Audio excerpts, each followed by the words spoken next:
Tiba-tiba berhenti bae. Ya Allah. Langsung balasnya itu. Tak tahu alasannya apa, oknum polisi di Palembang tiba-tiba pukul anggota TNI.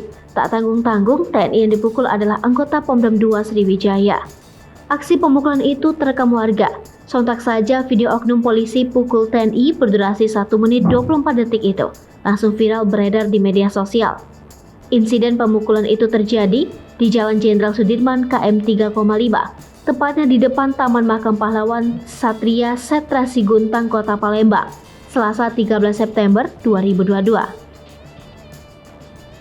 Saat itu, anggota TNI yang berseragam Pomdam namun belum diketahui identitasnya tersebut baru saja membantu seorang siswa menyeberang jalan. Selanjutnya, korban terlihat hendak kembali melanjutkan tugasnya mengatur lalu lintas yang terlihat sedikit padat. Namun, saat akan menyeberang, tiba-tiba muncul pelaku menggunakan sepeda motornya dari arah simpang Polda melewati TMP. Namun, saat akan menyeberang, tiba-tiba muncul pelaku menggunakan sepeda motornya dari arah simpang Polda melewati Taman Makam Pahlawan.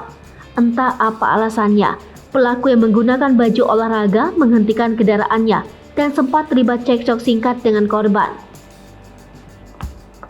Hanya hitungan detik, tamparan pelaku tepat menghantam wajah korban hingga helm yang dikenakannya terlepas.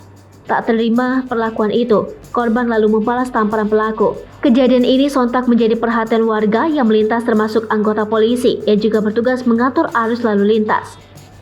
Pelaku nampak langsung diamankan setelah kejadian tersebut. Sementara itu, melansir dari Tribun Sumsel, pelaku pemukulan adalah polisi berinisial MS yang bertugas di Bidokes Polda Sumatera Selatan. Personil TNI yang menjadi korban pemukulan telah melapor ke SPKT Polda Sumatera Selatan dan ditindaklanjuti oleh Subdit 3 Jatantras di Treskrimum Polda Sumatera Selatan. Terlihat pula sejumlah anggota TNI mendatangi Mapolda Sumsel.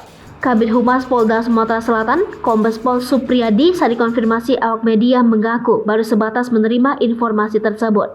Terpisah, Kapendam Kodam 2 Sriwijaya, Letnan Kolonel Kafrohyat Happy Arianto, tak menampik adanya peristiwa dalam video yang beredar. Terkait kasus ini, Rohyat berujar korban bersama komandan satuannya telah membuat laporan ke Polda Sumatera Selatan dan sedang ditindaklanjuti. Kata dia, terhadap pelaku juga sudah dilakukan penahanan. Hai pemirsa Sri Popo TV, jangan lupa komen, like, dan subscribe, serta tonton terus berita-berita terupdate lainnya ya.